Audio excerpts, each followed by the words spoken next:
I'd like to call to order the Town of Superior Planning Commission meeting for July 31st. Phyllis, can you call the roll, please?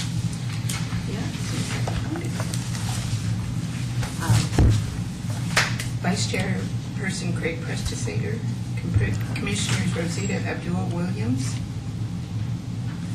Okay, just say here. Yes. Joanne Eaton, Clint Folsom. Here. Phyllis Sargent here. Bob McCool. Here. Robert Momartz. Here. Rochelle Rittmaster. Here. Tom Ricker. Here. Assistant Town Manager Beth Mosely. Here. Attorney Ryan Malarkey. Here. Planner Fred Fox. Here.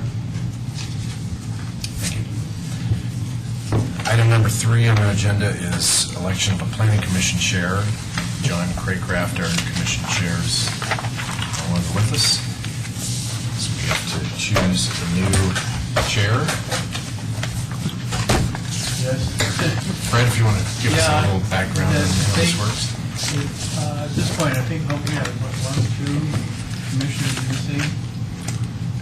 But it's up to you whether you want to try to do that tonight and have just a pro tem like yourself handle the hearing and go through the election tonight, or whether you want to wait and try to have a full quorum.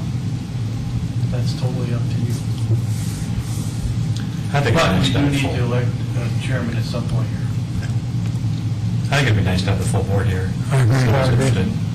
Okay.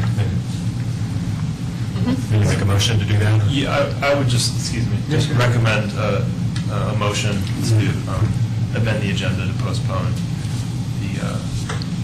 the appointment until the next public Head hearing. nods from everybody. And I'll move to postpone this agenda item to a future planning commission. Second. I second. Okay. All in favor? Aye. Okay. Item number 4 is public comment on consent agenda and non-agenda items. Just to clarify, this is public comment on just the consent agenda, which is the approval of our May 1st, 2012 minutes, and any non-agenda items. The Remington Homes project is an agenda item, so there'll be a separate public comment for that, just to clarify. Any public comment at this time? Seeing none, move on to the consent agenda. Approval of May 1st, 2012 meeting minutes. Does anyone have any comments, questions on the meeting minutes? I'll make a motion to approve. I'll second that. Motion and a second. All in favor? Aye. Passes.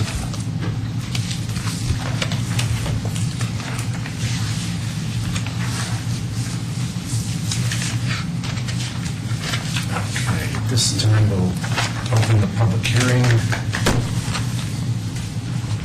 So, public hearing for the approval of final plat, case number SUB FP 2012-1, and final development plan, case number FDP 2012-1 for Coal Creek Crossing. Is there proof of publication for the Yes, public there is. hearing? Okay. Does our applicant have a presentation? Okay. Please go ahead.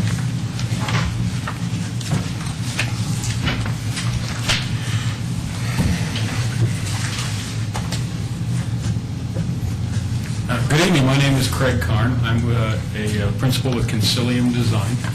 We're located at 7353 South Alton Way in Centennial, Colorado. It's exciting to be back here again. It's been a couple of years since we were here looking at the zoning approvals and annexation and that big step in the process. And we've done a lot of work after that, and again here recently to come back forward with the final plat, and we're excited to have your input. With that, I'll make sure I can understand how to advance the presentation. I'll try to keep it as brief as possible. I know we have at least 1 or 2 planning commissioners that are new to the project, but most of you, from going back and looking at my notes, were here when we were back here in fall of 2009. So we can come back and look at things more closely if I go too fast, but I think everybody's pretty familiar with the project. Our team is essentially the same as it has been from the beginning. We have representatives from CTL Thompson in terms of any geotechnical issues, and our water engineers are Deer All. Again, I'm with Concilium Design, and Matt Cavanaugh is here with Remington Homes, and Tess Hogan, our civil engineer, is here as well to answer any questions. We'll go real quickly through this. As you all recall, Remington Homes is a great local home builder. Done a lot of work, certainly in Arvada. They're working down with in the new community of Solterra down in southwest Denver as well.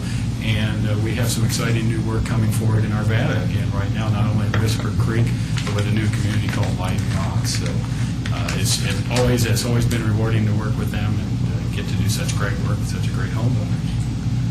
We'll real quickly remind you of a lot of the other similar projects, which are very much different, each of them in terms of community image and some of the details, but a lot of other great patio home communities and other residential communities that Remington Homes has done over the years.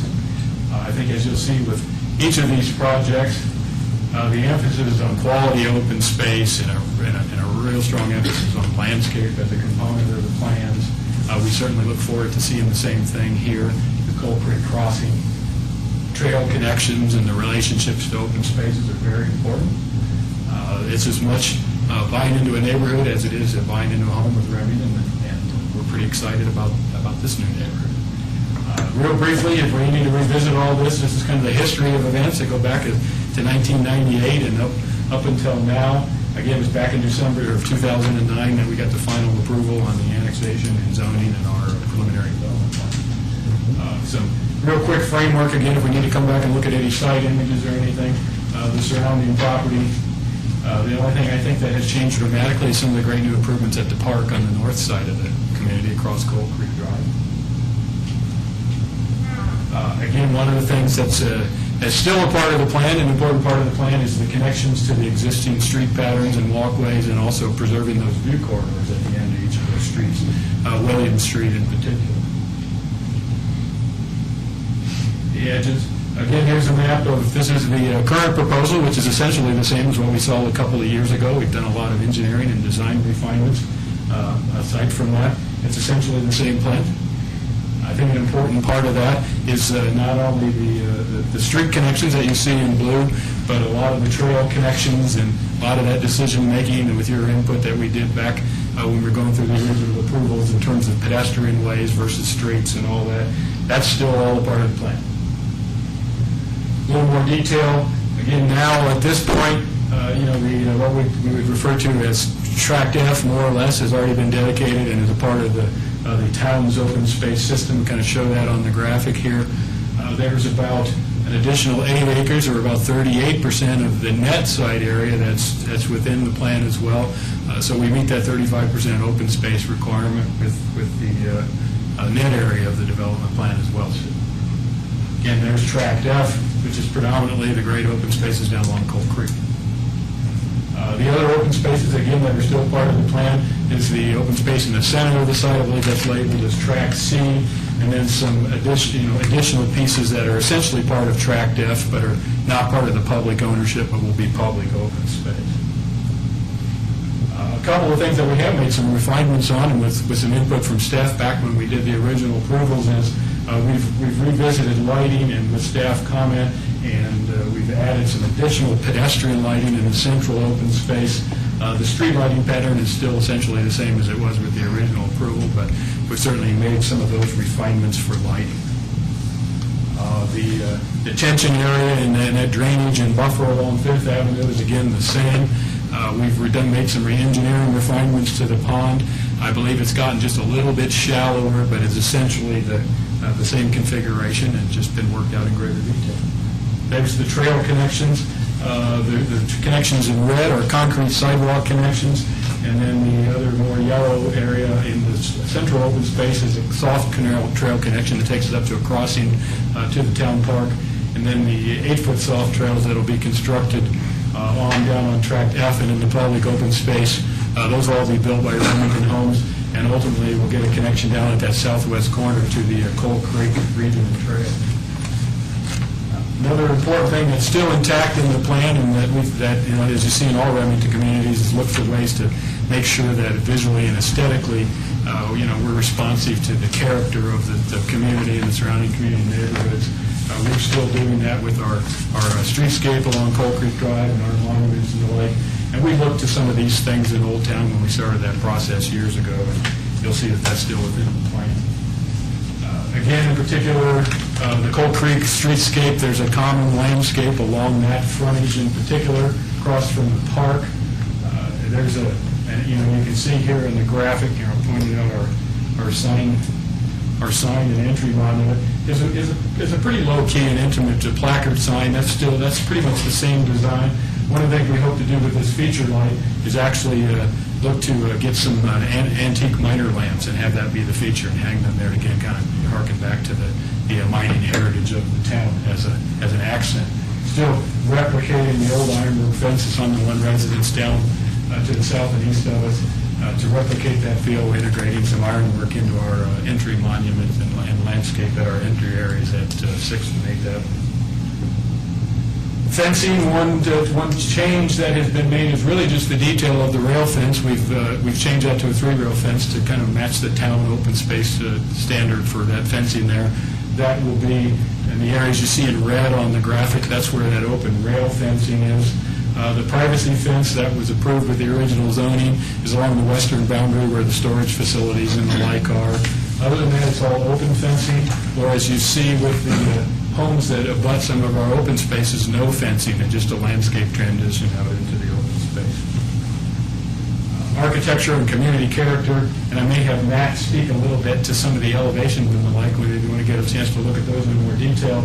Again, you'll see that they're fairly consistent. There's been some updates in styles and things, but very consistent with the patio homes that they've built in a lot of their other communities. And I'll real quickly just go give you a chance to kind of remind you of those combinations of side load and front loaded garages.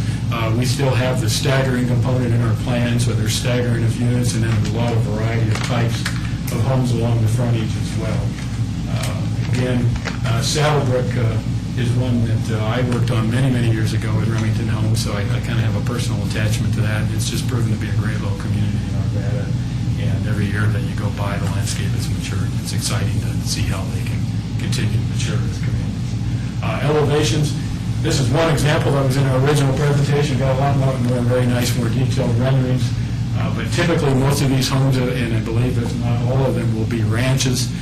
That's not a technical provision of our zoning, but likely to be where the project's going to go.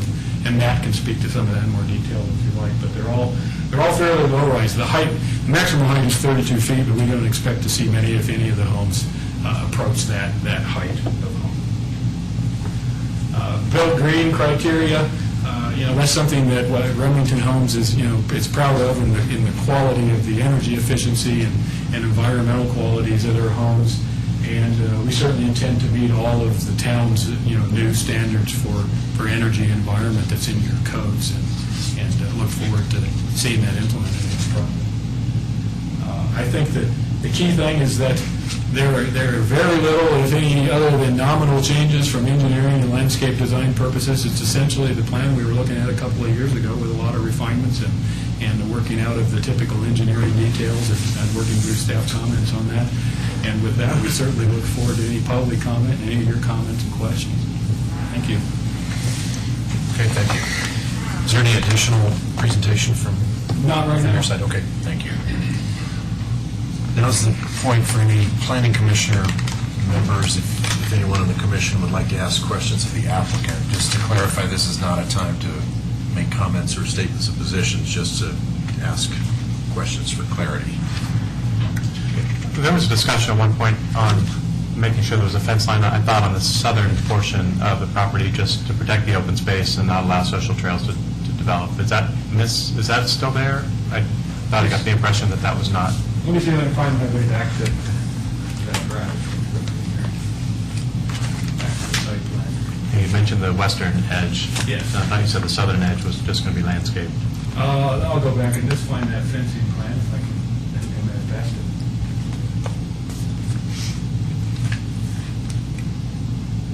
Here we go. No, it's right up there in this corner. So we're clear. This 6-foot fence along where you see in yellow, the western property line. I think you're referring to where the homes interface. That will all be a 3-rail fence, so there's no... It is fenced, just split rail, Right. okay. That's all rail along there. Other than the trail connection down to, the community trail connection and the one that comes across the southern edge, those are effectively the only points of access. Where it's open is where the homes back up to the internal spaces. We're not planning Yep. any rail fence there. Okay, thank you.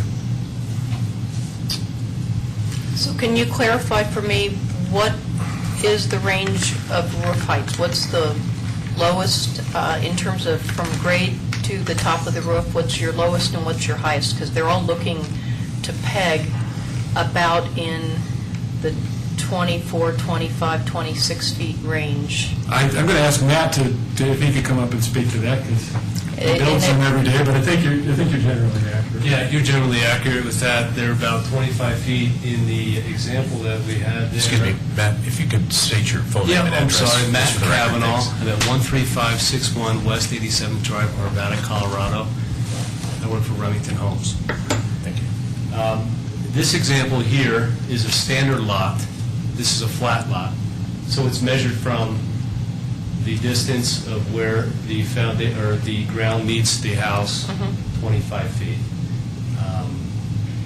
That is the average right there of the homes for all of the ranches. And that is our plan out here, is just to build ranch homes right now, so. You mentioned that the detention pond is shallower now, and so did that increase the net area of the detention pond collection area? I don't think it increased the net area. I think through design, we were able to shallow just the depth of the detention pond. It's only by a foot, I'd say. Okay, So it's not dramatically more shallow. not a big change.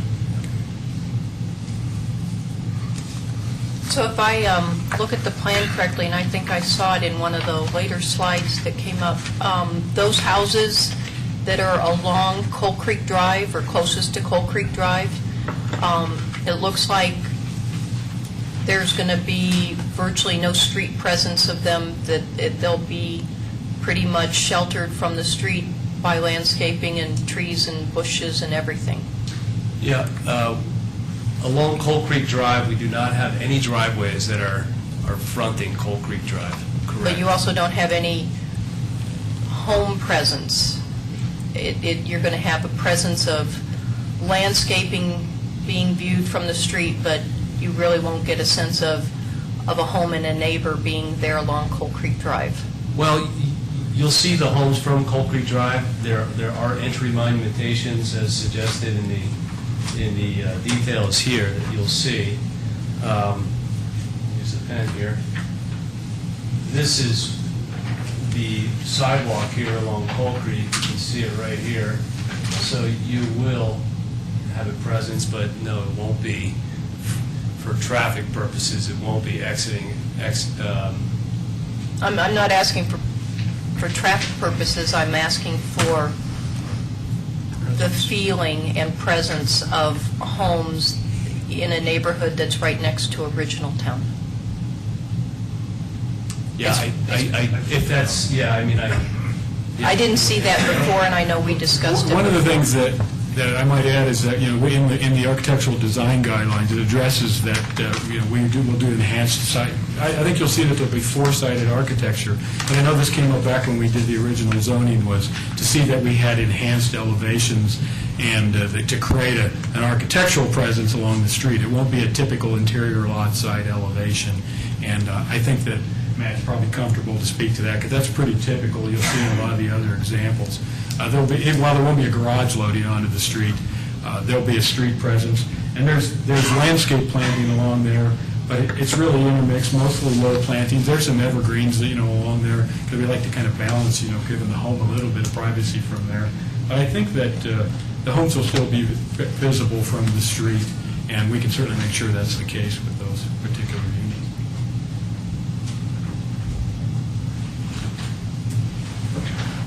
Anyone have any other questions? Mr. Chairman, that was an issue at the PC where Commissioner Rittmaster is discussing.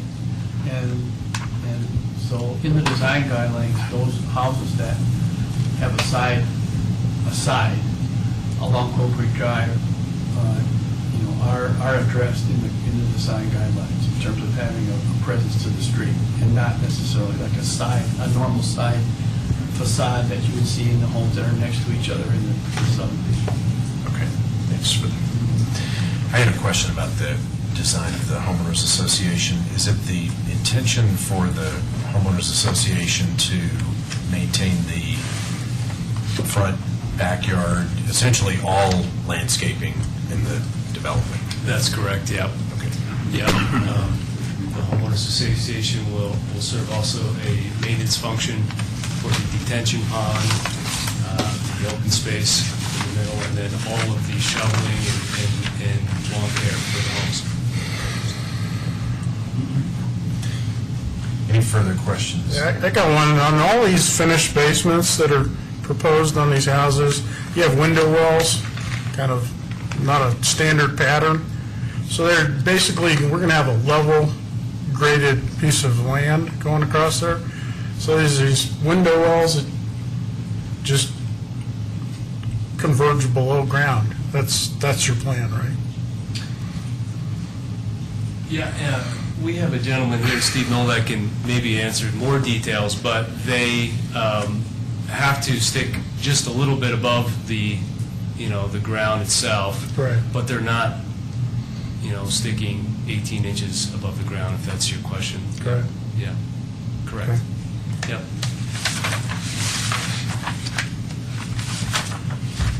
Any further questions of the applicant this time? I just have one question. Can you tell me how many design type of houses being proposed? Well, what we have here, and this is the mix of homes that we're gonna start off offering. We may design more, but we have 9 different homes here, 9 design types. With each design, or I should say with each model, there's 3 different elevations that a homeowner can choose. They can choose in some cases it's a stucco elevation, in other cases it's a more grassman and so forth. So 3 different elevations, 9 different plans. And those elevations do change the floor plan a bit. In the packets, I think if you look, you can see how they change just a tad. So, Just to follow up to that, you mentioned those are offerings, so you're planning to stagger the homes, but you're also going to allow residents to choose their correct. homes.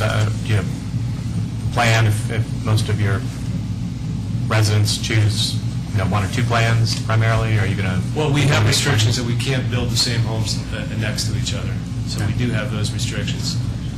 But in many cases, there becomes a popular plan in a neighborhood, and it just happens to be that. Usually it's what you model, so that's what people typically buy. We have in the design guidelines, we mitigate, so there's not the repetition of the same plan and the same elevations repeated. So it gives some diversity and some character to the neighborhood. Okay, any further questions? Could you show us the materials that's going to be on the houses? Absolutely. We brought a handful of materials here. Yeah, I can pass this around. This is really pretty small. It's just the stucco that we use. Just a stucco. This is a stone that we have dozens of different colors, styles, shapes, and something you see on a lot of the newer homes these days. We are proposing from a color palette. The homes all have a three color tone, so we give the home buyer the opportunity to pick colors that they like. We give suggestions, however, we don't force them into these colors. So I can pass this book around if people like to look at that as well.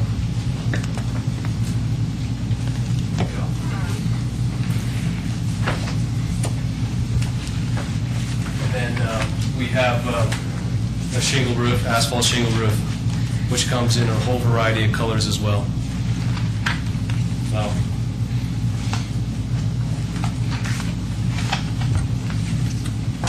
Further questions? Yeah, I do. Several of these elevations have a dormer section on them, kind of like a almost inferred second level. Yeah, What's going on with that? I mean, A, B, I've seen that over and over, and I just, it's to break up the roof, to so not, it's going to be like an opaque glass, or is it an attic, or what? What's going on? it's a lot of attic space. Okay. That's all it is. But yeah, it's to break up a roof line so that you don't have just a straight A-frame, and it's really just an architectural style. Okay. Yep.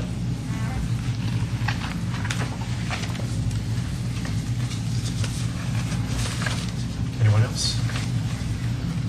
Do we have brick samples, or is it brick, too? We don't have a brick elevation right now. It's Okay. it's not in sort of style these days in some of the newer homes that we're doing, but it'll probably come back here. Who knows? Reference. It just kind of, I didn't see comes it. and it goes. You never know. right. So right now, it's mostly been stone and stuff. Okay, thank you. This time, is there a staff presentation? I'll make a short presentation here. I want everybody is clear now where it's located. Got a good idea from that map, you can obviously see. One thing we need to clarify is that although Charles Street and William Street come to the subdivision, the vehicles do not go in, there's no vehicular connection, but there is pedestrian connection on both Charles and William Street. So we need to point that out, that discussion that we had during the zoning committee, that's still there. There are a number of pieces in your packet, and so if there's any, later in a minute or so, if there's any questions about any of that material, feel free to ask about it.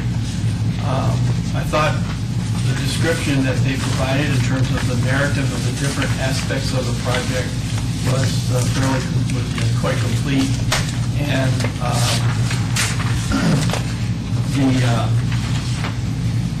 I think between the narrative and the staff report, there was a fair amount of information that I think we described the project. So if you have questions about any of that material, please ask. Also, there, for you in your packet, we will be discussing the project. There's two cases that was Commissioner Folsom introduced the project. There are two cases: the final development plan and the final plat. There are two resolutions that you will need to vote on. And we're asking you to vote on the plat resolution first and the FDP resolution second.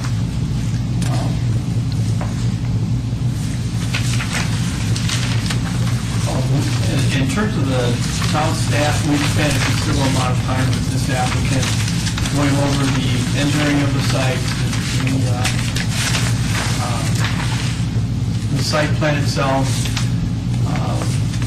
issues about some amenities such as benches and the lights in track C, which is that central green space that's got the green. This particular slide has the green pathways on it. And so we've spent a considerable amount of time on that with the applicant, straightening out some issues that were involved there. There are on the plat is fairly detailed. It is detailed, and there are easements for the extension of sewer and water to the covered sewer anyway to the covered subdivision. All of those items are in the plat, and we're having been taken care of in terms of some of the discussion that occurred back in 2009, 2010.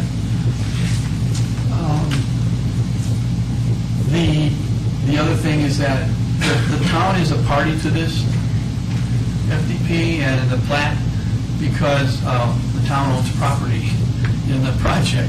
which is tract F, basically. And that piece, tract F, as well as the conservation easement, which is part of tract F, were dedicated to the town several years ago.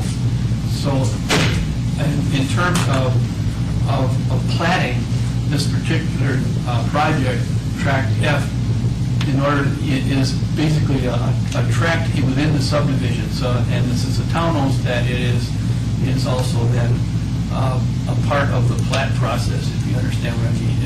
They will be the town will be signing the plat document, just like the property owner will be signing it.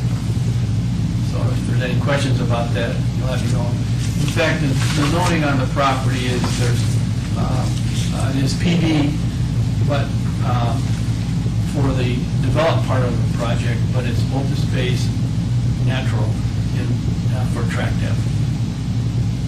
So that should be, I hope you understand that there's two different zonings here for this particular project. And that was done, of course, back in 2019. I think with that, we're open for questions here from the Planning Commission at any time. And you'll notice that in the resolutions, there are some conditions. If you would like to ask questions about those, please do so. Right, has there been any response, or do you guys have any response to Gladys's letter that was provided regarding water and well issues? I think at this time it would be premature to address that letter because it's not technically part of the record yet. That would be reserved for public comment. Is it fair to ask then, what has the staff done in terms of reviewing the hydrologic data that would have been collected, I believe, in the interim from the preliminary to now, and to brief us on how you assess the presence of that alluvial aquifer and its relationship to the existing, to many existing water wells in original town? There's really no mention of this whole aspect of it in this plan, and I'd like to really understand what staff has done to do its due diligence around understanding this and looking to protect those residents who are still here and have been here. Well, I'll start off, and then we have other folks that I can introduce who are working with the town staff on the technical aspects of this. In the annexation agreement, which was agreed to by the applicant, when we went through the annexation portion of the project, is that the developer takes responsibility for the problem, should it arise, of someone who has a well in the community to mitigate if any type of drawdown or drying up of that particular well. So that agreement is in place, and we're satisfied with that agreement. Is it kind of straightforward for how someone would actually do that if they felt they had a grievance regarding their well being affected by a dewatering plan? If their well is affected, they would need to contact the owner of the development and for mitigation of that particular problem. So they would have to contact basically Remington Homes and whoever has signed that agreement and deal with it from there on. And maybe we could have, if there's like Bruce or our Paul, if you could respond also to some of the technical aspects of how their under drain system is working, how that can be mitigated, and how the project is basically mitigating the well water problem. I can start. Yeah. Just a reminder to state your name and address for the record. Bruce Roscoe, 11203 West 102nd Drive, Westminster, Colorado. I work as a consultant for the town, and what I know now is they have monitoring wells in. I haven't seen the plan, but if they had them around the edge and they record data between this development and the existing houses, we could certainly tell if this development was lowering the water table along that edge. So there is, from what I understand, and I have not seen the monitoring system, a good monitoring system to be able to tell if the underdrains were affecting the groundwater table. However, it is my professional opinion that drains that are 5 or 6 feet deep should have no effect on wells that are several hundred feet away. And I've worked in doing underground drainage before, and it's something that we deal with in college. But I understand there's a groundwater engineer here representing the developer, and maybe he can address it a little better than I can. Just to clarify, those wells, the monitoring wells you mentioned, are they in place now, or will they be in place? They're in place now. Okay. And you mentioned several, you said something about wells several hundred feet away, but what about those that are really close to the drawdown area? Well, I'd have to see where the monitoring wells are compared to them, but if we keep the data, we should be able to tell. If someone monitors the data from the monitoring wells, we can tell if the water table was being lowered. However, it's very unlikely. You know, if you have a drain in the ground 5 feet deep, and you have a well that's 20 to 200 feet deep, I can't imagine how that would affect that well. The other thing that will help is their detention system has a 72-hour release time. So probably there's going to be more water going in the ground, not less, because of that detention pond. But it'll be more localized in the vicinity of the detention pond and away from other areas where that water came from, right? That's true. Developers, engineer, like to address that? I understand the groundwater engineer here. Sure.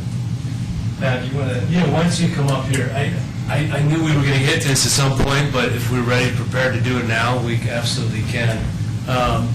The town engineer is correct. We have monitoring wells that are scattered throughout the entire property. It's how we've monitored the groundwater, the fluctuations of the different year, when Coal Creek flows heavy and when it doesn't, those types of things.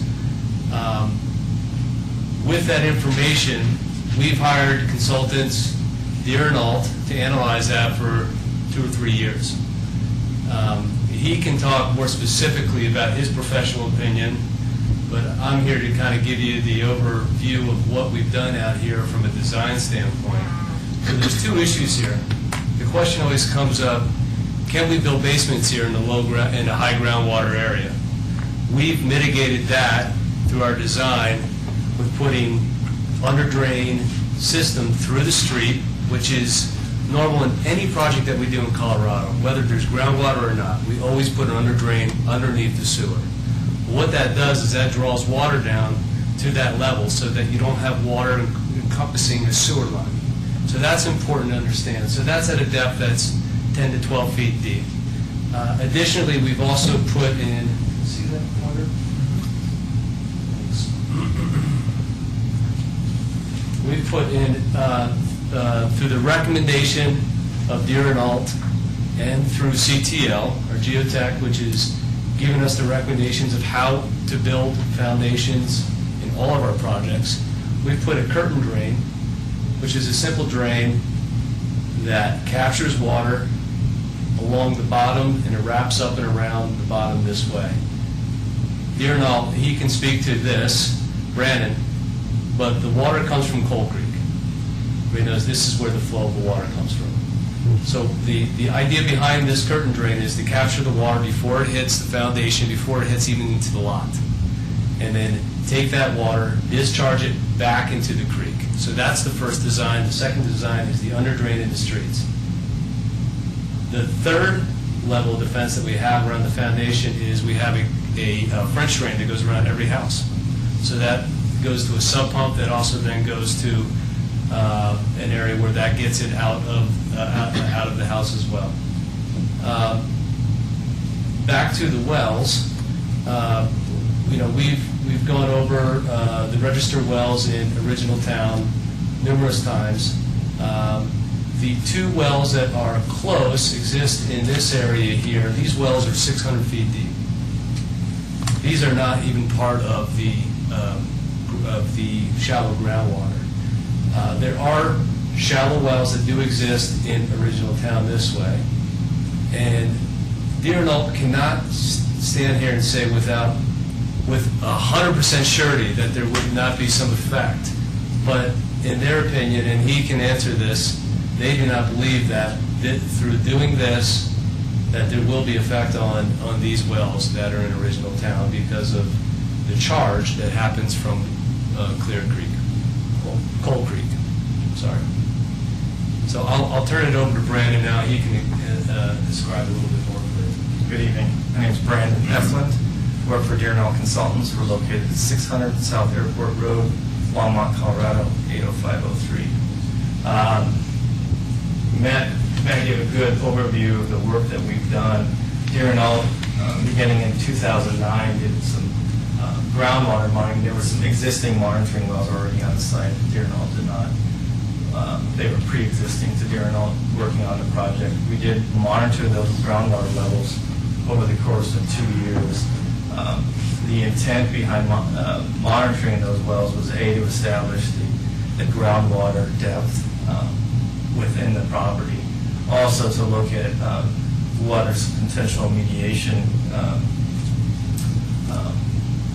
projects or things you could do to lower the groundwater. And one of those was to pipe the hay ditch that crosses through the property today.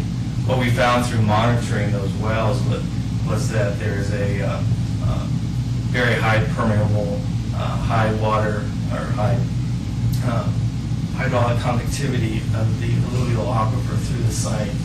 And what that means is that's essentially the ease in which water and groundwater moves through the site. This being a site that it's located within the alluvium of Coal Creek, it has a high permeability. Why that's important is when you install these drains, the drains act very much similar to a well, and that they will draw down the regional groundwater in the area. They're different than a well in that they can't lower the water table any lower than the invert of the drain.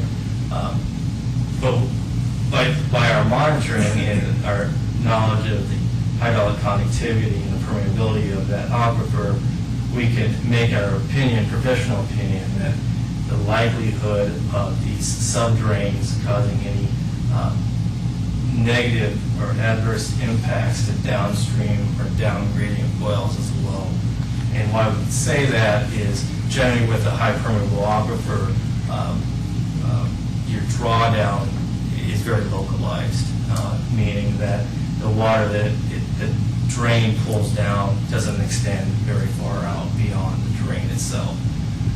And where we've seen that in reverse is the mounding in the, if you remember, the hay ditch currently goes through the property. And what we saw when we were looking at the monitoring data is that the mounding caused by the seepage of the ditch was very localized and returned back to the groundwater quickly.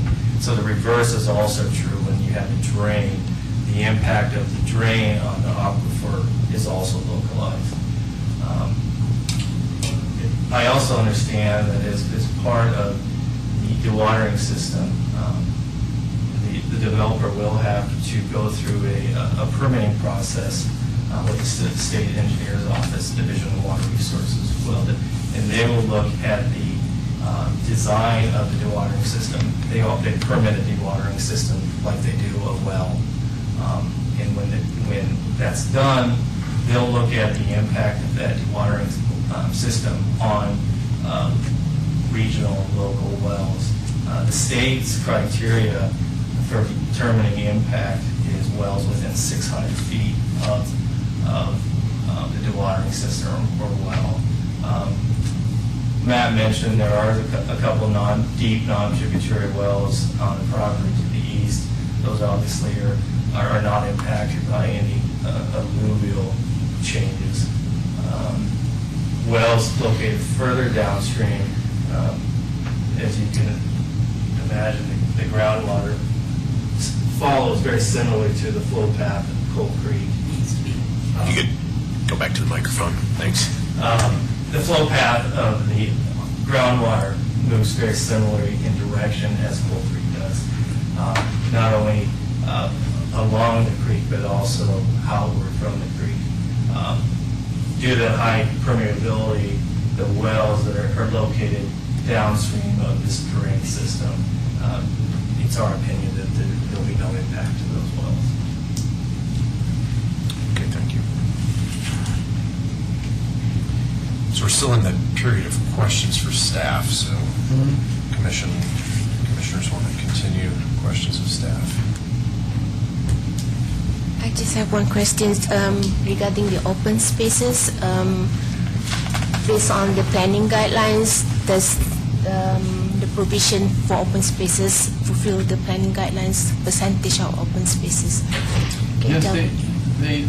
there's actually quite a bit of open space if you include Tract F, which has already been dedicated to the town as part of the project and is owned by the town at this point in time. Plus the open space that's around the detention pond, as well as that central green rectangle, that's the vertical rectangle there with the two green trails in it. That one is that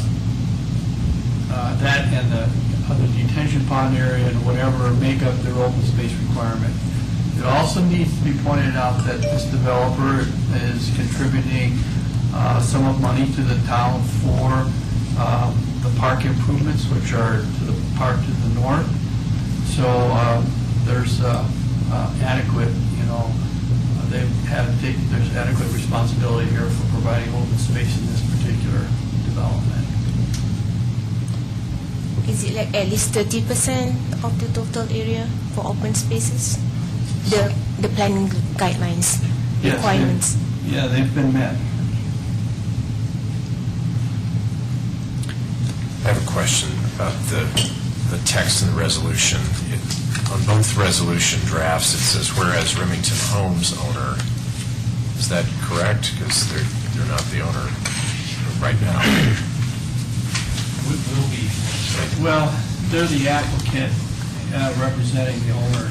The owner is Charles Oxner. Okay. What do you think about that? I mean, it seems I didn't caught that. fine at this stage, or we could certainly make an amendment to the drafts, if that's something the commission wishes to do. I don't know which is correct. That's a legal question, but Right. I think to me it seems incorrect the way it's worded. it may be appropriate to just update the language to address that Remington Homes acting on behalf of the owner or as agent of the owner, and I can make those changes if you'd like. Okay.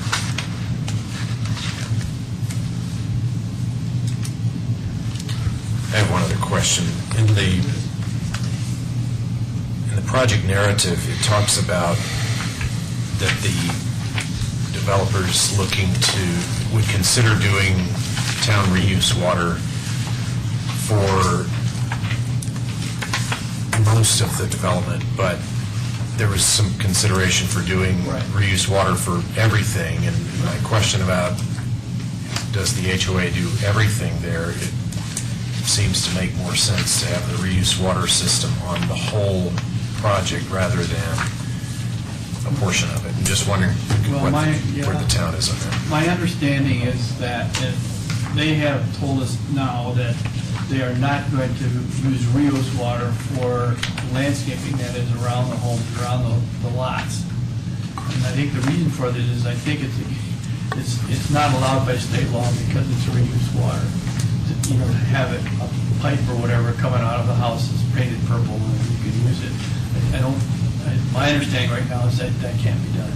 They will be using reused water on the open spaces that are irrigated, the areas that are irrigated.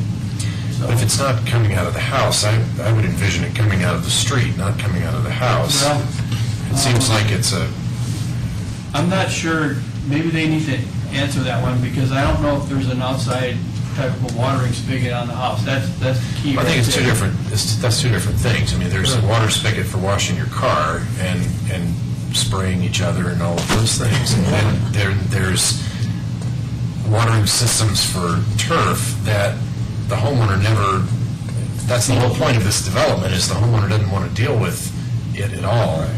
And it seems like this is, Well, you're taking the question and you drilled it farther than anticipated, so I'll ask the applicant if they can address that one. Well, one thing that we do is the individual homeowners control the amount of water that they put on their grass. So if one homeowner wants the greenest lawn in the neighborhood, they have the ability to turn their clock up a bit and do so. So each house has to be individually metered, and I don't think that the town at this point, when speaking to the staff about the reuse opportunity, has an opportunity for individual taps to homes at this point in time. So I just don't know if that's there, but when the opportunity was given for the open space, we jumped right on it, because we think it makes the most sense. but when I hear that the HOA is doing not only the parks, but they're also doing the lawns, to me, it's all the same. And to me, that reuse water shouldn't be coming out of the house. It shouldn't be going in or coming out of the house. It should be coming out of the street and just watering up to the house as opposed to watering the park across the street. And if they want to have an exterior spigot to do other uses, that's great. But it just seems like it seems like an opportunity for the development to be a real model for reuse water as opposed to using treated water for watering turf. Sure. And to have the homeowners doing, controlling something that the HOA controls, it just seems a little redundant. Yeah, and I can understand. I think we would be open to the concept, absolutely, if the opportunity exists. I just don't know that it does. And I think Fred had touched on there may be some state laws that do not allow for that. I know you see that a lot on golf courses and different types of more public areas. I haven't seen reuse on any private residences at this point yet, but. And maybe I'm getting more Yeah. detailed. Well, if these are individual lots owned by the residences, and that they want to make changes to the landscaping, or they want to, put a different kind of tree in that needs different type of watering, or different kind of grass that they're allowed to have because it's low water use, they should have that control, I would think. But And that may be the deciding point as to who owns the land. Okay. Other questions of staff from the commissioners? I got one more question. Concerning all this drainage system stuff, the curtain drainage, the under-street drainage, everything else, and then we're talking about French drains around each of the foundations on the houses. Where are they connecting to? Are they going to connect to going downstream? Is this going to, is this going into the storm sewer system that goes somewhere else? I don't see all this information here. Your assumption was correct. So what they do, the curtain drain, this is essentially the highest point of the curtain drain. The lowest point is about here. That curtain drain will tie into a storm pipe that'll discharge right into Clear Creek. Okay. Through water quality control, it'll, the quality control of the water, it'll all be monitored and so forth. But it's not water that's coming off of the street at that point. It's water that's still underground that's just making its way back to Coal Creek. Correct. The individual French drain around the houses, they tie into the under drain that is in the actual street that exists underneath the sewer. Okay. So that's where they discharge. Okay. And those all go to the same spot. This is kind of the lowest point of the site here. That again also then discharges back to the creek. Gotcha. Stormwater. Okay. Very good. Further questions from the commission? Just to clarify, this is the last opportunity the commission has to ask questions of staff or the applicant. So after this, we move to public comment, and then we close the public hearing, and we have discussion. So if anyone else has any questions of staff, now is the time. I think I have another question of the applicant. So what is the range of the square footage of the footprint of these particular models? I believe the range is in the high teens, so it's, I'm going to say 1,700 to 1,800 square feet, and with a finished basement, it adds square footage, and they can get up to close to 3,000 square feet. The footprint itself of the house doesn't typically get any larger than 2,400 square feet. That's a very large footprint. And that would it be inclusive of the garage? In some cases, yes. However, when we did the zoning, we put in there limitation to how much coverage we could have on a lot, so we have to meet that criteria. Okay. I have a question for conditions for the final plat. Number 3 is develop a complete subdivision improvements agreement, SIA, for staff review. Can you explain that? They need a subdivision improvements agreement that needs to be completed before this project goes to the Board of Trustees. Basically, it details the public improvements that they'll make, for example, like building the streets and so on. And then they have to cost that out. There's a cost estimate with that. And then that estimate is reviewed by the town, and then they would need to bond for that as a guarantee that the improvements are in. And that goes, so when the project is done, there's a period of time before they could get, that hold on the money is released in terms of their bonding or letter of commitment for that, letter of credit, let's say. Okay. So that's what the subdivision improvements agreement is. We haven't finished that. They're working on that. But that is something the board looks at. It has to be agreed upon at the time the Board of Trustees hear this particular project. Okay. There's also in the conditions of the FDP, applicant needs to define the standard home front entry light for review by staff. Just wondering what the detail is behind that. Yeah, I would like them to do that because we want to know what the light is going to be. Every house has a light, and so we're going to need to talk about a downcast variety, probably some sort of a LED light that's green, with a white light, but green, to meet some of our LEED requirements. So that they hadn't picked that out yet, but I want them to pick it out within the next couple of weeks. Okay. And we'll talk about that. Are there LED lights that are not so bright?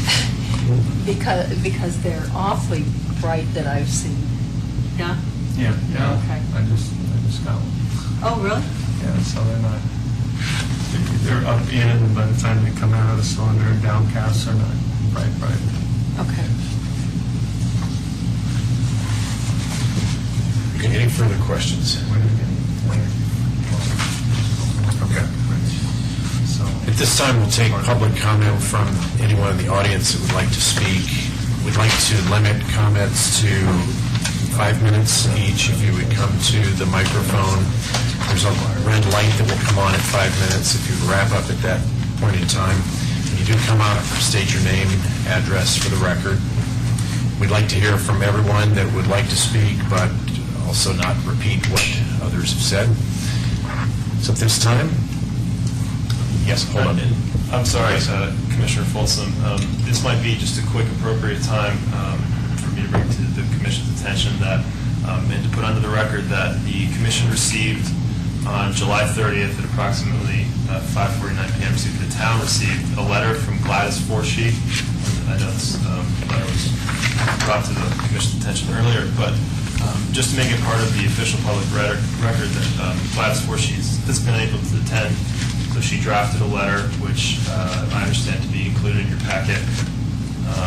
So I think now would be the appropriate time just for the commission to recognize that it's received this letter, and that will be part of the official record. Okay. Did everyone on the commission receive that last? Yes. You received it by email and also a printed copy? Printed copy. Yes. Okay. Thank you. Mr. Duffy. George Cuthbert, Superior. I have a few questions. Where's the water going to go out of the detention on houses? The detention pond is full. Something's not showing what we need to do. Question directed at me. Anybody, where's the water going out of the detention? For storm pipe tunnel. But there's no indication there. I haven't seen nothing out there telling me. This is rendered, is why. This is a retention pond here. It holds a storm in a 100-year event, and then it releases right down into Cold Creek. From the detention out of the detention? No, for big pipe. We got the right of way down to the already. It's with the city, the town. To the county. Yes. I have a question that's harder for me to understand. You're telling me your sewer line's going to be 12 feet deep. I understand it very clearly. And you're putting a drain in this 12-foot deep section. How deep underneath the sewer line are you going to put the drain? You're telling me you're going to run the water underneath the sewer line. That's what I understood. Run an under drain underneath the sewer line. Under drain and underneath, that's correct. Yes. Sewer line's 12 feet. Mr. Kuffner, if you can address comments, and we'd rather not have dialogue with the applicant, maybe Well, just... I want to know what just- these questions are. Well, I'm just- affected by this. Well, we can get the answer. The problem is if you guys are having dialogue, the public can't hear, and it's not going into record. So if the questions could get asked, and then we'll have him come up and answer them, would that be satisfactory? There's a period That's of... one question right there. There's a... If you got a sewer line that's 12 feet deep, and you're going underneath it, you're telling me it's not going to affect the wells that's downstream from it? There's only wells of 20, 25, 30 feet deep? It's not taking the water away? Come on, I've been here too long. Then they tell me, I'm asking a question, the creek is a lot lower down there than what the north side is where they're building up here. The elevation is quite a bit, and they're telling me that the water's going to run back this way? I don't believe so. But there's a question that got to be answered.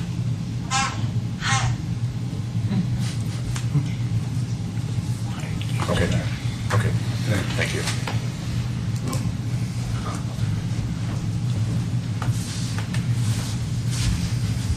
I'm another George Kuffner at 7520 West Cold Creek.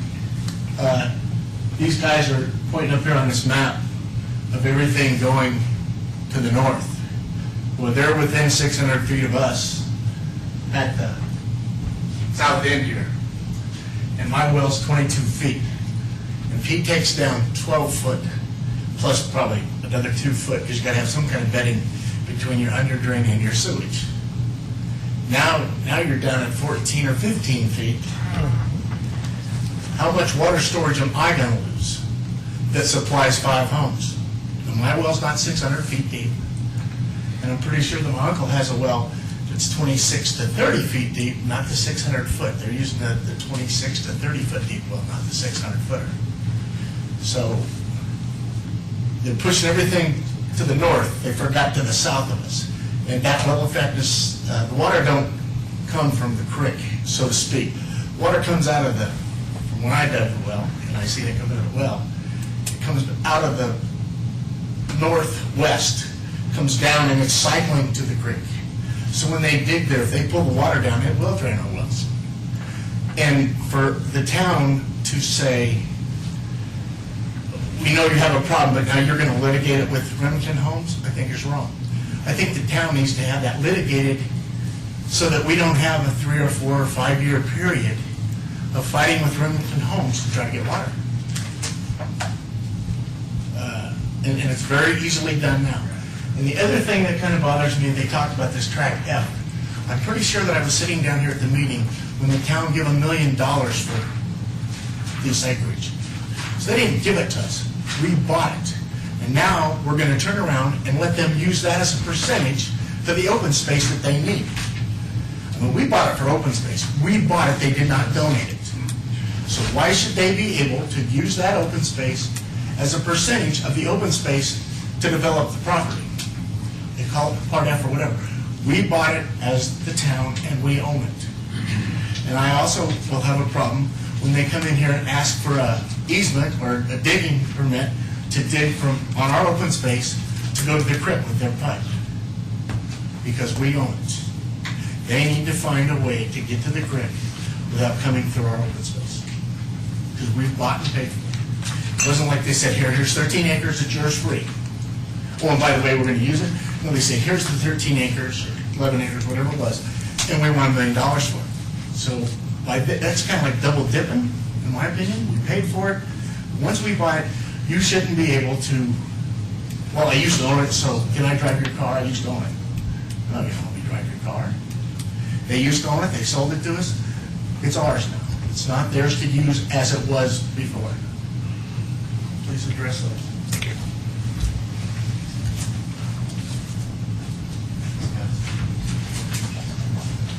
Hi, I'm Krista Jones. I live at 165 Mohawk Circle. I'm just concerned with the amount of traffic that it's going to bring in, the noise that, and all the dust and everything that the building is going to be, when exactly that's going to be happening. And also just in reference to I can only speak to Sagamore, and I've spoke with several of my neighbors. It's pretty negative as far as the building, just because our neighborhood is extremely small yards, and the children in our neighborhood don't have a lot of open space, so they use the town park. And if they're going to have to share this with a bunch of other families and other children, it creates less space for our children in our neighborhood. And then, if I'm correct, I may not be correct on this, but in 2009, I was told that for like weeks and weeks, there would be dump trucks coming in with the dirt to fill this land in. No one has spoken about that. I haven't heard an update on that, but that also doesn't sound very nice to me. So those are some of my issues with it. Thank you.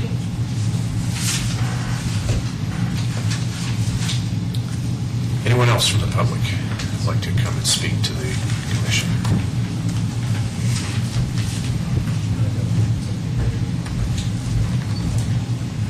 Ed Sharp, 312 Williams, Superior, Old Town. I agree with your deal. You guys are going to put a sub-drain underneath that sewer line. You're going to drain every shallow well in that Old Town. I'm going to guarantee you that now. What's going to happen, you're going to give Remington Homes a permit. They're going to come back and say, you gave us the permit, it's on your hands now. Then we'll have to deal with you guys. They'll be completely out. And now one more thing I want to say. What happened years ago saved you guys all kinds of trouble.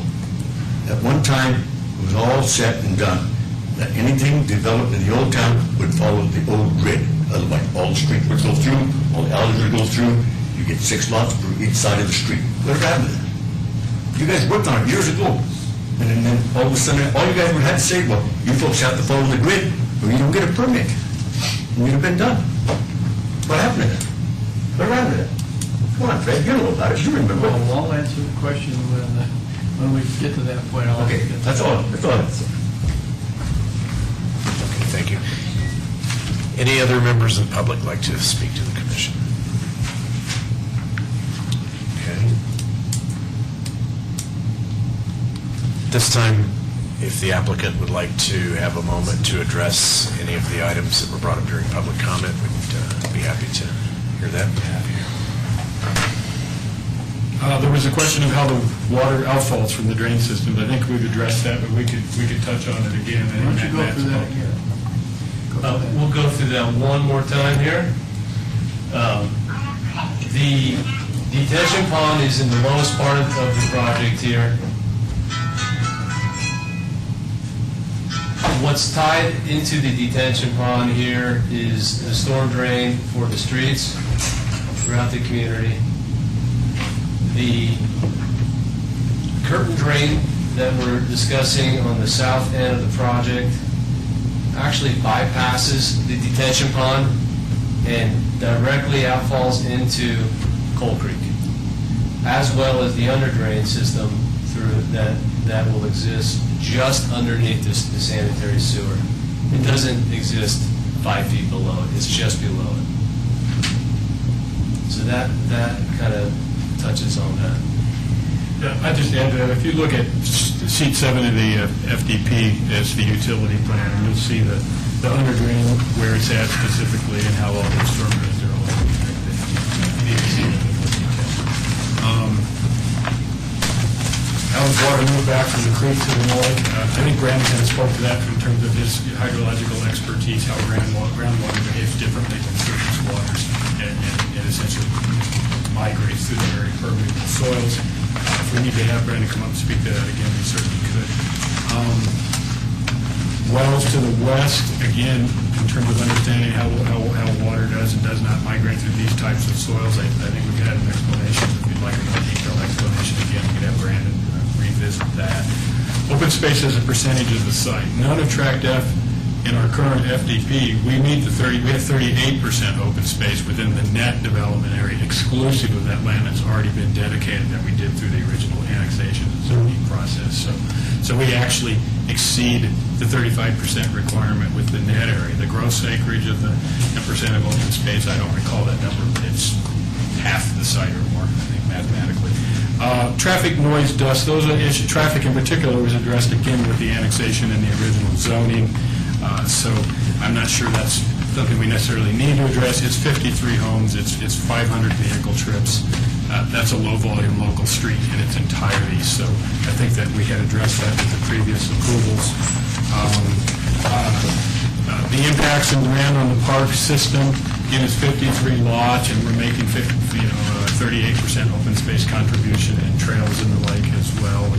And I would think that the community park planning has been done to plan for a much larger area than even immediate neighborhood parks. It's a community plan for all of Superior.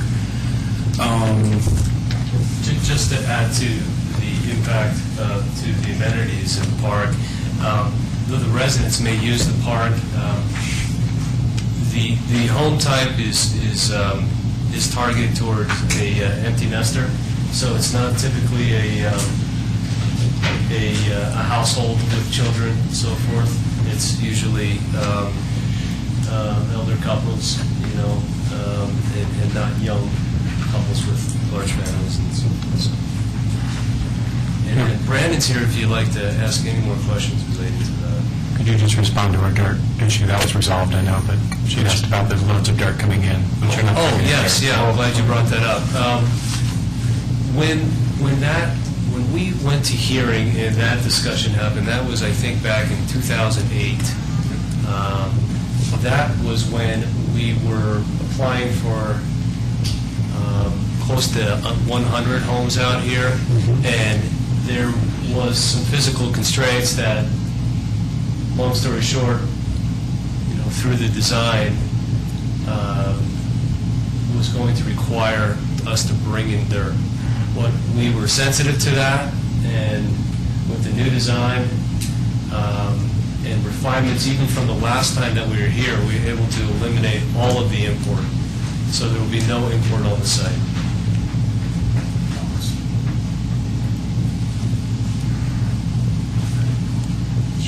I would like to address some of the questions regarding proximities to local wells. Gentleman made a comment about a well within 600 feet to the west, and that his belief was that groundwater moved southward towards the Coal Creek. Based on the information we have available and the work we've done, and general knowledge of the alluvial aquifer through here, it's our opinion that groundwater moves to this area in a southwest to northeast direction, also, and then almost predominantly at times, depending on the conditions of the creek in a west to east fashion. I think it's important to note again that any permitted well owner will have, let me back up, as part of the applicant obtaining their dewatering system permit through the state Division of Water Resources, who is the regulatory commission for groundwater in the state of Colorado. The state will do an extensive search of permitted wells within 600 feet of any portion of that drain. Now, any wells that they find within 600 feet of that drain, they will notify. That well owner has a chance to either issue a waiver stating that they understand that there is a well, or in this case, a dewatering system within 600 feet. And if they issue the waiver, then they're basically stating they don't have an issue with it. If they don't issue the waiver, the state will hold a hearing that allows the well owner to express their concern regarding their well. Now, keep in mind, these are the wells that are within 600 feet of the dewatering system. At that time, you'll have the ability to object to the state agency, who is the regulatory agency of groundwater, that you have a problem with that. Depending on the outcome of the hearing, the state will either issue that dewatering system permit or not, and there's some back and forth, of course, allowing the applicant to address comments by those objectors. I could sit here and discuss more of our opinion regarding the groundwater and how it will recharge areas downstream. I think, again, I stated our opinion that we believe that the drawdown caused by the dewatering system would be localized, meaning within several tens of feet. Again, it's a highly permeable aquifer, so if you can imagine a well, it's hard to illustrate, but the cone of depression created by that well, depending on the permeability of the surrounding aquifer and the yield of the aquifer, determines how far out that well will impact other areas.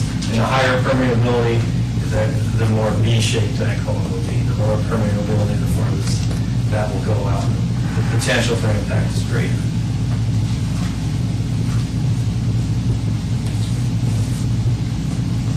Okay, thank you.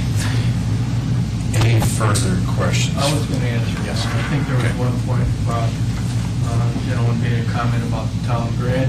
The town grid is extended through this particular development. However, there was a lot of discussion and public input about the ability to allow cars to go back and forth on Charles Street and even on William Street. And it was decided that that should not be the case, but we would obviously allow pedestrians or bicycles to go back and forth between the neighborhoods, but not vehicles. So I want to make that point clear that we extended the grid as best we could with this development, extended the grid from the existing original Superior grid. Okay. Any further questions from the commission for applicant, staff? This is the last time we can ask questions. So I think they're clear. There was one other point, excuse me, and that was about construction noise and so on. Well, there will be construction, but they will have to meet the town regulations for control of dust. And it'll be a construction project for sure for a while. But we will not have, I think it was mentioned before, we will not have this importation of large amounts of dirt, which was causing some consternation about all the number of trips that would have to be carried out by heavy trucks getting earth to the community. That is not going to happen because of the redesign, the redesign of this project. So that's been mitigated with the new design. So. And I'll Fred, what's the town code for starting time and ending time of construction? I think we can set that with them by agreement. Usually, it's usually at a time that's probably around 7 till the end of a normal day, which would be 5 or 5:30, something like that. But we can do that as part of their agreement. And I was just going to say that being that person who really brought to light the dirt import thing, I have scoured the topo maps of proposed and current, and it's really clear they're going to be just using the dirt that's on site. The overall contouring really isn't going to change all that much, so, because I looked very carefully. And I thought, back when we discussed it before too, we were talking on this grid issue that you brought up, of keep maintaining sight lines to the west, and not so much about traffic circulation issues. Yes, well, that was one of the reasons we did maintain the grid, because the Correct. sightlines are viewable not only going east, but going west from original Superior through the development.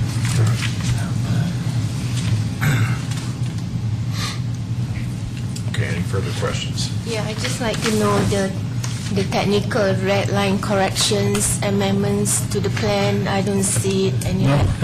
No, those are the ones that we make, and they're basically non-technical, they're small. Oh, okay. They're just things that we've noticed, and to correct it, it's almost like a typo, Oh, okay. that kind of stuff, it's not substantive. We will make those and show them, tell them they need to fix this and that. Without any of those. That's a catch-all condition, just to make sure we're covering our bases. Any further comments? I got one that I think everybody's missed tonight. I remember discussion about porches and pedestrian traffic circulation in this development, and I'm looking at all these elevations on these houses, and I'm not seeing that. Was that, did we just have had an agreement somewhere along the line to do away with that? The applicant respond. I'd like to have Steve Knoll from our office stuff up here. We could, you can see in this 280 plan here, this plan's a popular plan. This is a porch that wraps the front of the house. Almost every one of the plans has some element of porch to it. There's a handful that do not.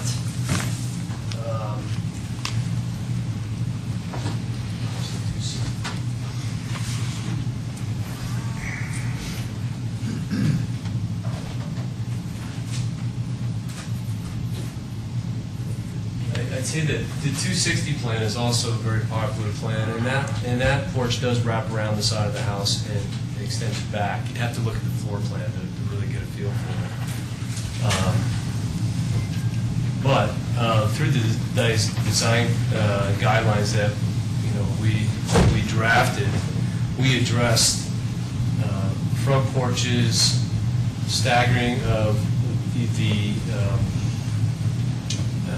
garage to the front of the house, silo components, those types of things.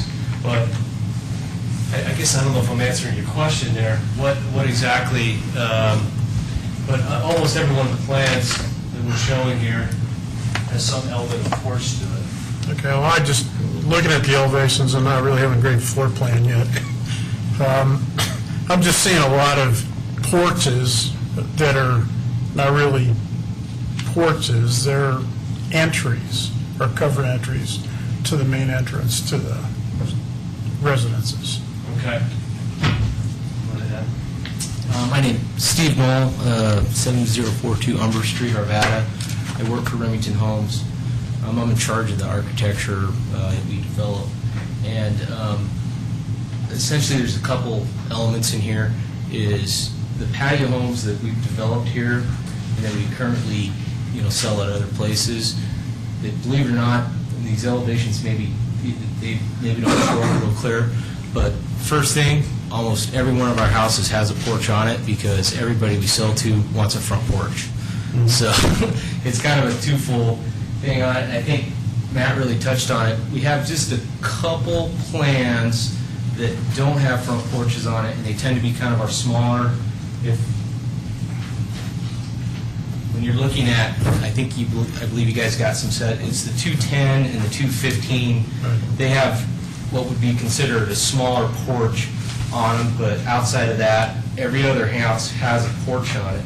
Now, what we tend to do, and where you don't see it as much, is we try to mix the porches up, because that is one of the best ways to get the elevations to look different. If we put the same porch on every house, it really gets to be difficult to make the elevation look different. The other thing that we really do with the porches that help the porches look better, help the houses look better, is all the porches, and again, the elevations don't show it real well, but all of the porches are out in front of the garage by a minimum of 2 feet, if not 4 to 6 feet. So the porches always project in front of the garage, which kind of helps meet that garage back criteria that a lot of the cities are looking for. Specifically, and Matt kind of addressed on this, and this doesn't show it real well, but this is actually a wraparound porch. So on this particular plan, the house, the front door is actually back in here and around the corner. So this porch wraps all the way around the corner. Really popular plan of ours. The 280 has an extremely big porch on it here.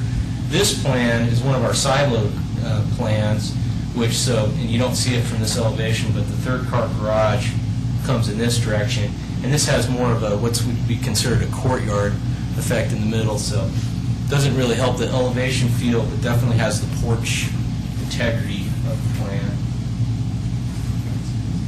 Okay. And again, sorry, Matt tells me I'm good, so I'll quit. So all of these plants have porches on them, and you can see all of the porches are out in front of the garages in all these plants. Okay. Okay, thank you. Anything further?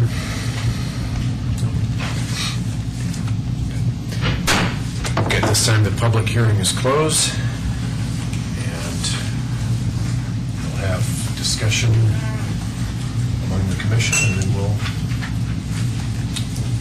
ask for a motion.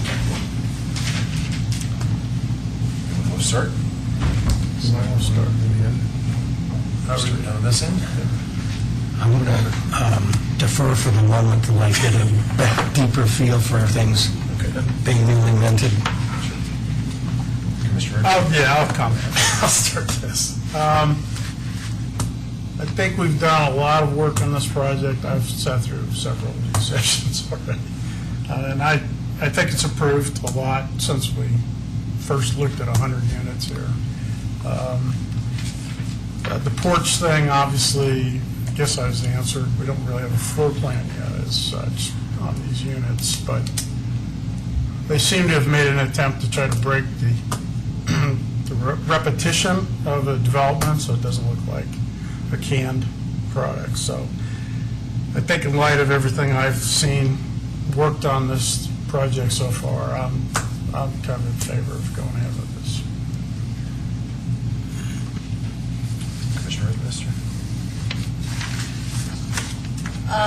I agree with some of what Commissioner Ricker says in terms of, I think, Remington and the evolution of the plans have definitely gone in some right directions over time.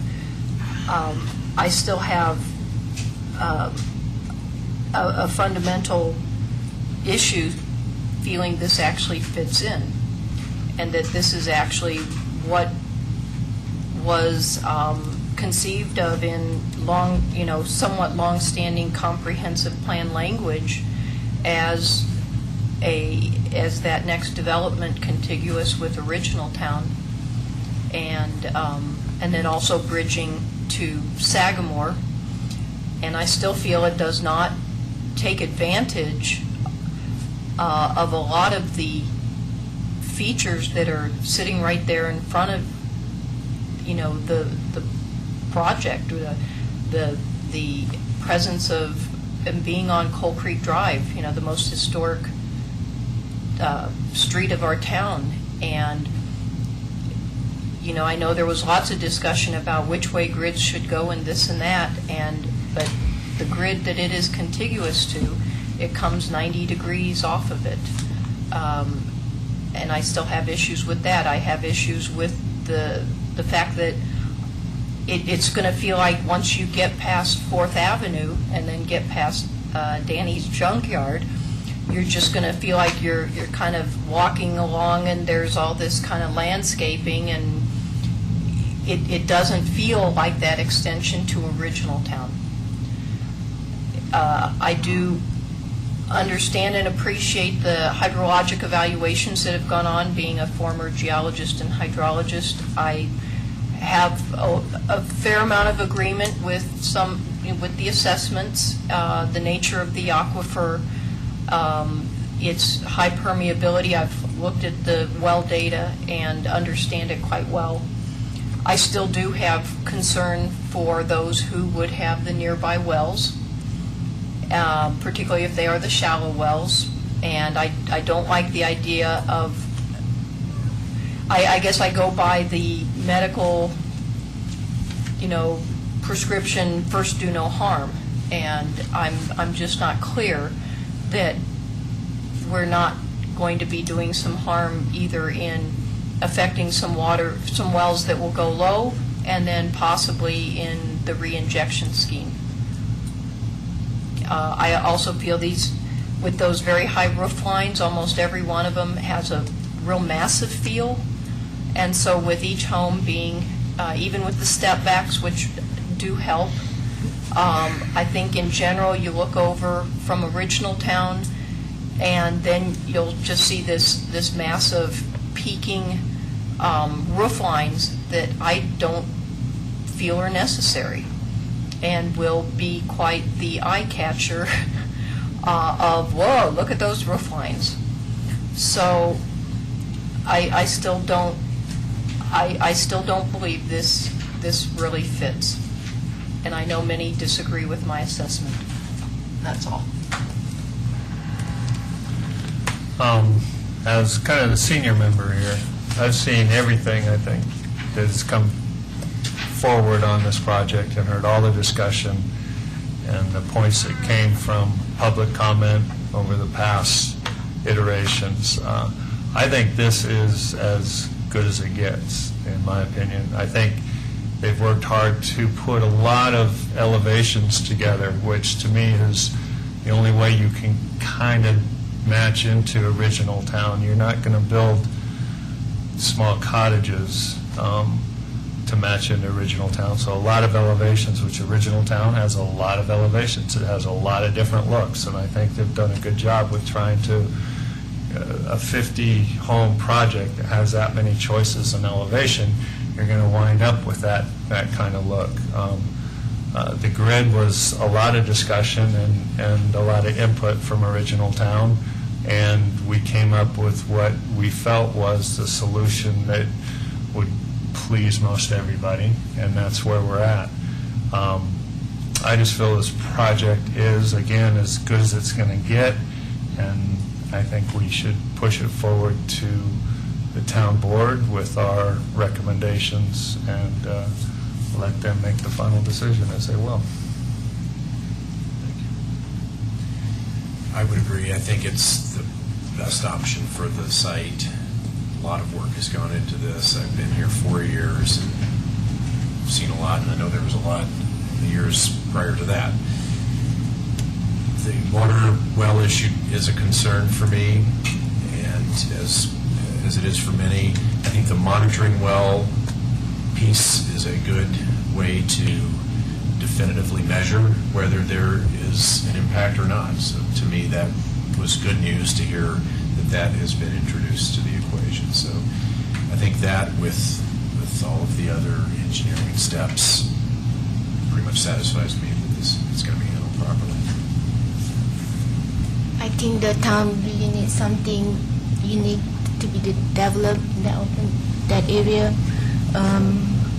I feel that it complies to all the planning requirements with low density, because people are really looking into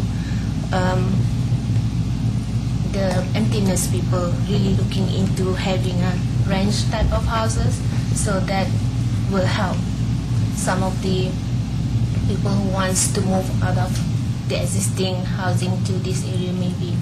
So maybe it will bring out a new characteristic for that the town, and hopefully the developer will try to like match with the original town so that it will not lose the aesthetic value of the original town.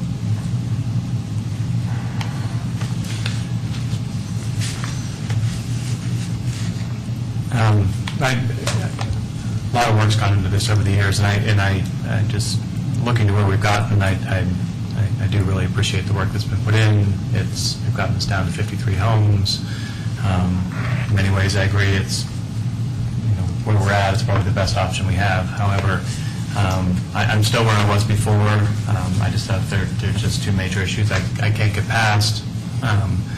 I disagree that this meets the comprehensive plan I have from day one, as all of you know. There are policies that were worked very hard on to protect original Superior and to try to encourage, just continuing that neighborhood. And I just feel like this stock of home, I like it. I've been in the neighborhoods. Beautiful homes are beautiful neighborhoods, but it's so different than original town, and I've lived there a long time, and I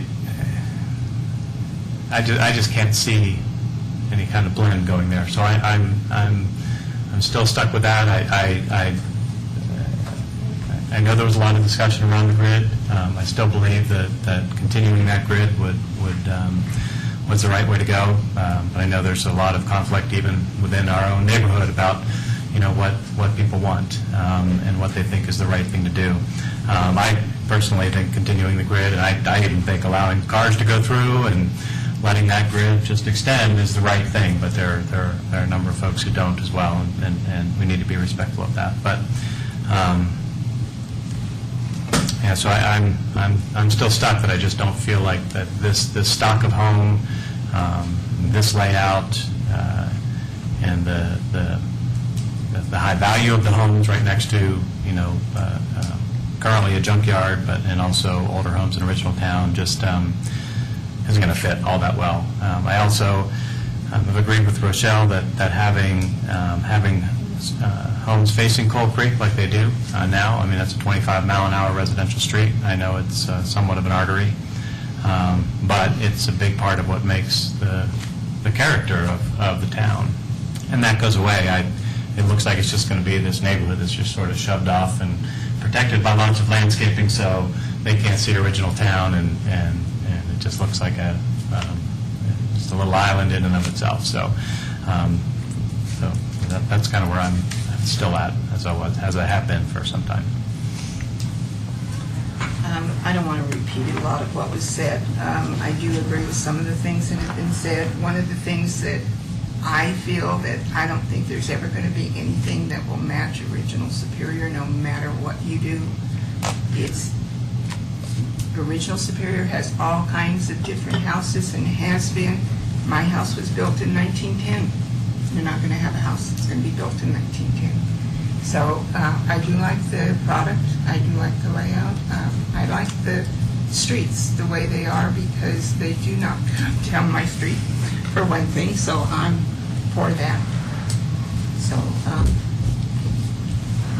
I do like what I see.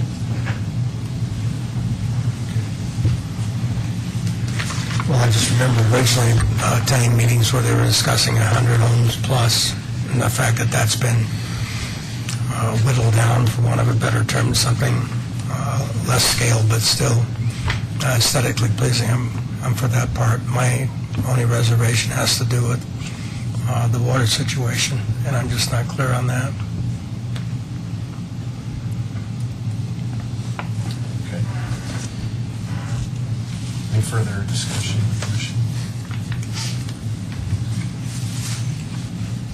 I don't have any more, but I think we need to add one more, not a condition, but in the code, it says that the resolution of the Planning Commission will identify the number of yes and no votes. So I'd like to add that as to the resolution, and when we get to that, for the motion to add that. Okay.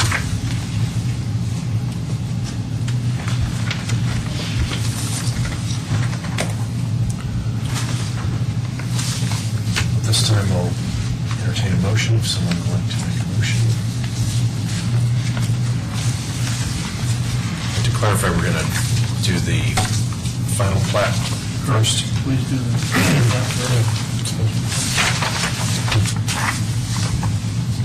Someone would like to make a motion.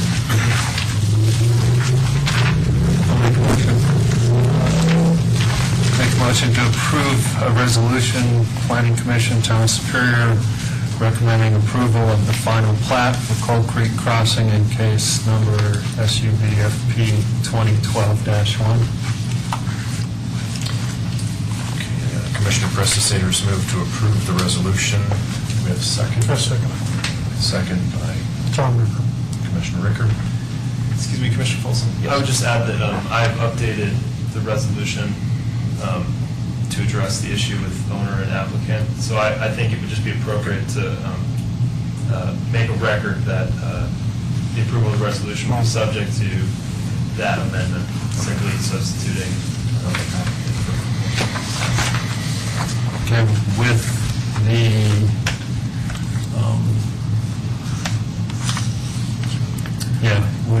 the change, whereas Remington Homes owner be changed to address Oshner as owner and Remington Homes as agent.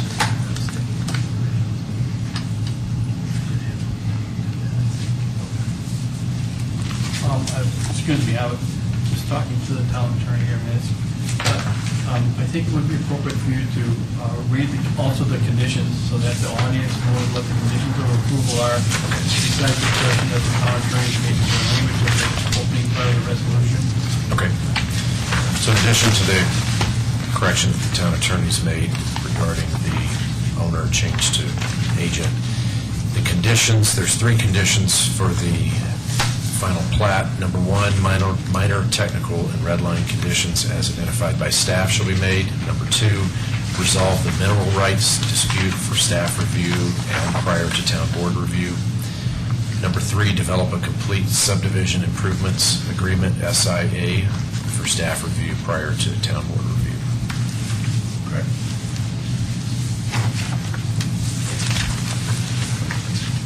Okay, this time we have a motion and a second. Yep. Call for a vote. Yep. All those in favor, please raise your hand.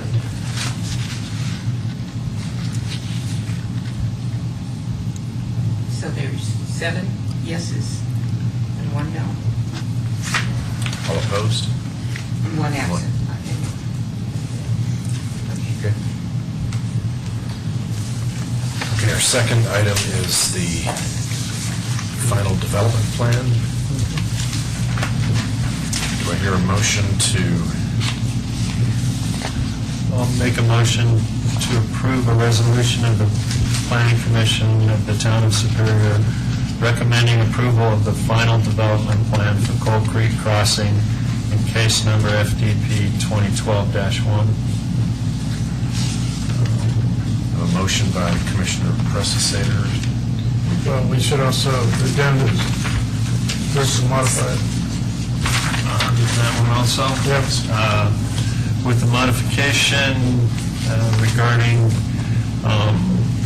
Remington Homes and Oshner as owner of property and Remington Homes as agent for Oshner. And then there are conditions. There's also 4 conditions for the final development plan. Number 1, minor technical and redline corrections as identified by staff shall be made. Number 2, applicant needs to define the standard home front door entry light for review by staff and prior to town board review. Number 3, produce a U.S. Fish and Wildlife Service update letter for review by staff prior to the town board review. And number 4, resolve the mineral rights access dispute for staff review prior to town board review. I second. Second by Commissioner Richter. I second. All in favor? Please raise your hands.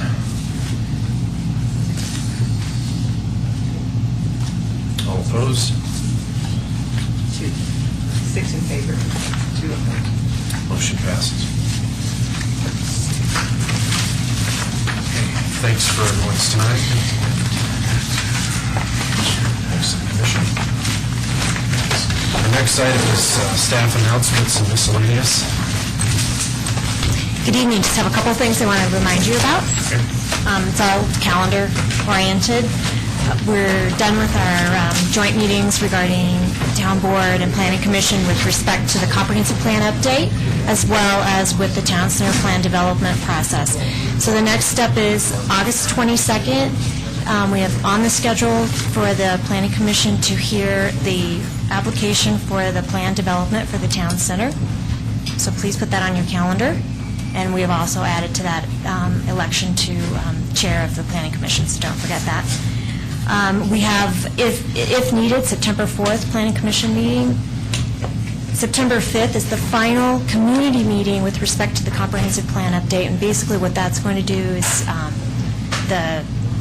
all of the previous meetings with both community meetings and the joint meetings, everything's knitted together, and that will be presented to the community for their final review and sort of pass.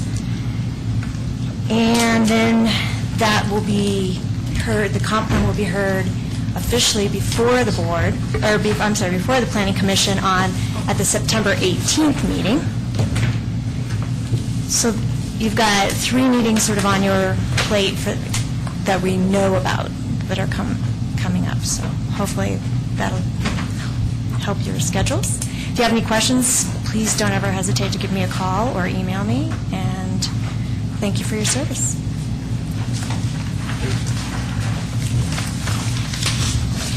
Okay. Adjourned.